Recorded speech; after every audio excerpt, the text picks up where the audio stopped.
Alright, so SheMusic. Today we're going to be talking about the 5 albums that SheMusic has released over the course of her discography, and I'll be giving my thoughts and opinions on each of them, so let's go! Starting off, we have Colorist, She's debut album released in 2008. It marks the start of She's career and brings forth a lot of ideas to the table, as well as She's Telltale's signature sound font that she is going to be using among the rest of this discography, using this in different themes, as we'll see later on in progressions in certain thematic directions. But I'm getting ahead of myself. Starting off with this album, we have a very booming introduction, being the title track on this album. Colorist grabs your attention with this anxious building of what sounds like a winding machine, along with a welcome to the future and a large drop to really introduce this album. This kind of melody just kind of running up and down through it as these hard beats accompany it, really opening up this album. And I think still to this day, it's one of She's strongest album openers. It is honestly one of her best introductions onto this album, with strong, dancey beats, grungy melodies, played on top of these very warm, groovy synths, accompanied by the lyrics of the track. The song's introduction with the 2 build-ups and drops, the mid-melody, and how the closer really sets up the album with a lot of tension and dance, happy grooves going on.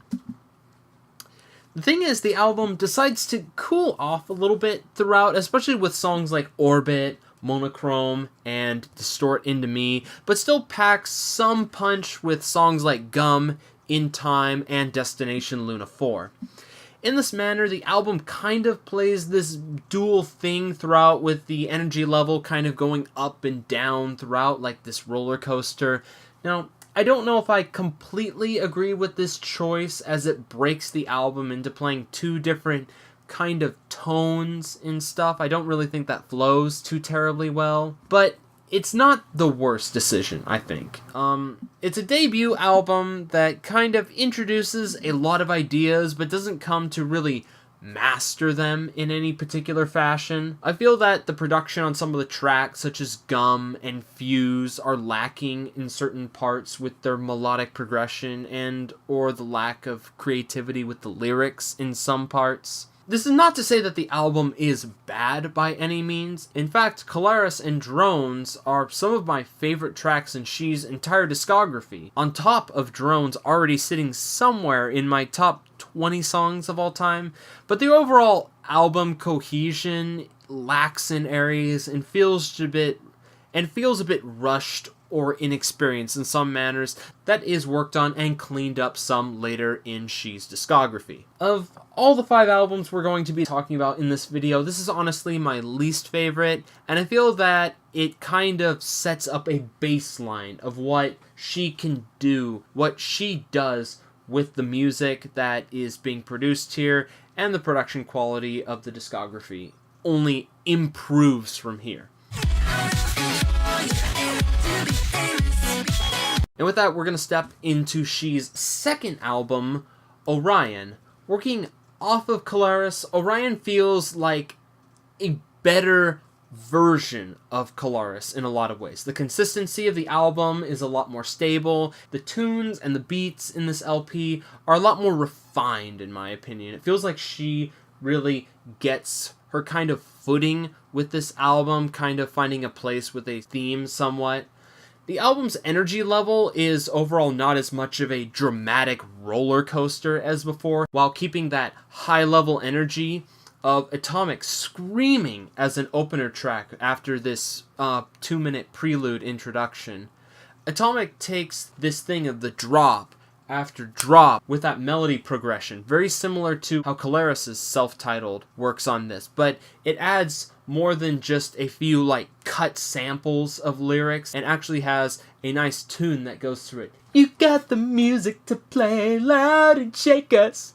But it adds actual lyrics to this, and as it progresses, it plays with the drops, plays with negative beats. The percussion is varied a little bit more throughout this song, and overall it holds up a lot better than its sister album's counterpart. From Atomic's strong beat to the dancey groove vibes of Moonlight to the poppy chiptune vibes in Computer Music and the ambient sounds in Elemental Nights, this album overall is a lot stronger in my opinion. Also, this album is littered with lyrics both in English and Japanese. Even a song on this Computer Music has half the lyrics of a single verse in English and then the second half of it being in Japanese. Even the album finishes off with this very kind of hard-hitting D&B that holds a lot of negative energy in it, where it goes really quiet and then these drum beats come out, but it's not too pronounced as this Japanese girl brings this monologue forth, telling a story.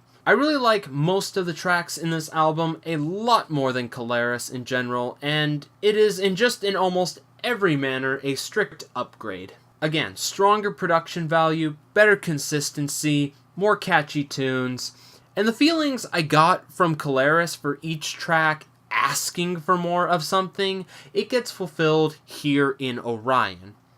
And that's it.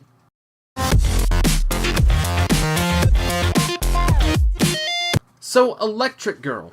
This album takes a slightly different approach from the last two albums we've talked about. It's more upbeat, and the lower key vibes from the last two albums are completely replaced by more glitch and grunge themes, as clearly seen in songs like Voltage or the drops in tracks such as Electric Girl, Headshot, and Is This Love.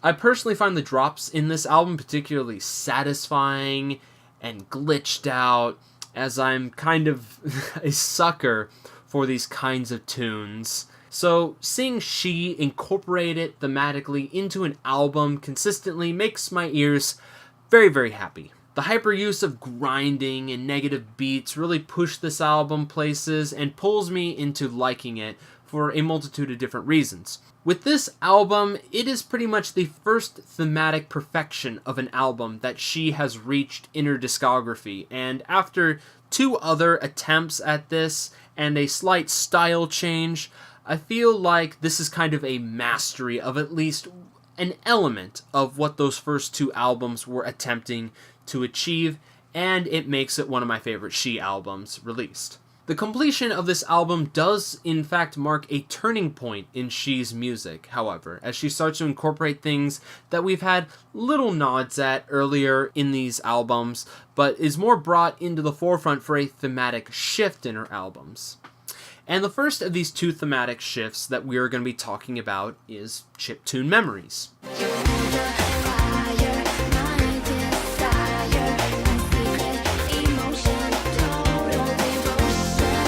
Chiptune Memories feels like much more of a consistent album running front to back on this LP, from its sound design to its flow and its cohesion, all being linked together very nicely through both She's style of music and very obviously the chiptune music font.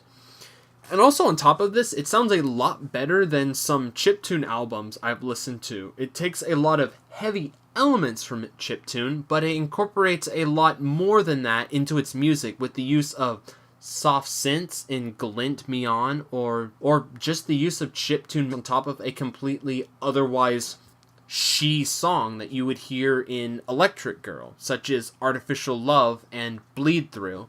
Giving this album multiple listens, I've kind of realized how little of other instrumentation is actually used outside of just raw chiptune sounds, though. It's impressive, at least in my ears. None of the songs feel really empty, which is an issue I commonly run into when listening to a lot of raw chiptune albums. The tones and the melodies in the album are very strong, the vocal execution is on point, and it really shows throughout the strong track listing. I don't think there are really any low points on the track, as it constantly keeps a very consistently high bar throughout the album, and to be honest, every track has something just to simply love about it. With By Your Side as the opener to the album, it's really placed well with its whole introduction, kind of with a slow, grindy sound that also works really well as a transition from a lot of albums that are already out there, and I really like that. The strong melody introductions, the opener being almost strictly chiptune and some soft synths underneath it, some accompanying lyrics on the top. I just really love the aesthetic brought forth by this album, being, instead of chiptune strictly, willing to bend the rules and be more experimental in its works in this manner. Or I should say just not raw chiptune. And while it doesn't go to break any further out of this with these very basic warm synths and kind of drum beats, it does separate itself from very plain chiptune a basic amount, while keeping the strong aesthetic of chiptune whole. The thematics of the opener track establish the album as a whole, and while none of the tracks stand out a terribly high amount of feeling out of place or different like they did back in Colaris, it's nice to see how uniform it all is in this album. And if any of you have all seen my music preferences, I have a very high value of consistency in album construction, and this album is no different. If you love chiptune and aren't strictly into hardcore chiptune that plays with hardware restrictions and like vocals on top of it, then this album is definitely worth looking into, and I think it's my personal favorite of the discography.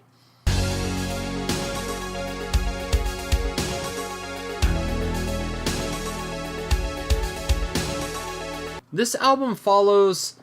While we've had some of these sounds seen in other She songs throughout her discography, this album follows kind of a 90s or early 2000s pop influence with its sound design. Very bright synths being pushed to the foreground, very non-overly reverb drum beats that the 80s brought forward. Again, it's pretty clear to see how this is just She music with this sort of sound font and vibes attached to it, but it follows a lot more of a mellow and laid back path than the rest of the albums. Looking at the rest of their discography, we already know that She has some pretty catchy tunes, and most of her albums have always started with really strong openers.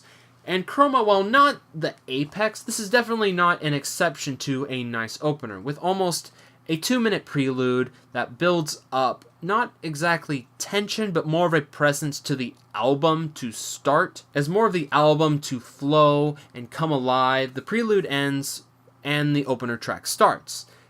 While this is a kind of mellow opener, it really fits well and sets the pace for the album. The album has a little bit more variety than Chiptune Memories does, but is still completely remains within its bounds of uniformity, instead of compared to how shaky it was a little bit earlier on in the discography. This album handles percussion quite well, the hard snares and prominent drum beats, the synth progression. This kind of brings forth Automation as the first non-opener track on this. Is a very cool song. How it plays around with the drum pattern, making some very grindy synths and added vocal chops.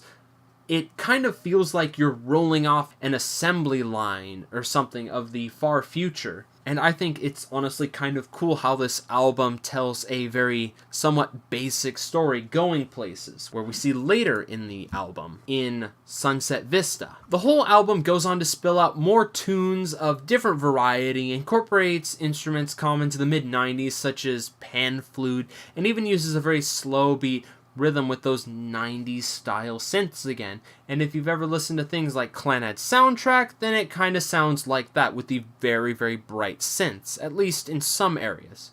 Just to confine this album to those limits is rather patronizing to do on an album of this level of quality.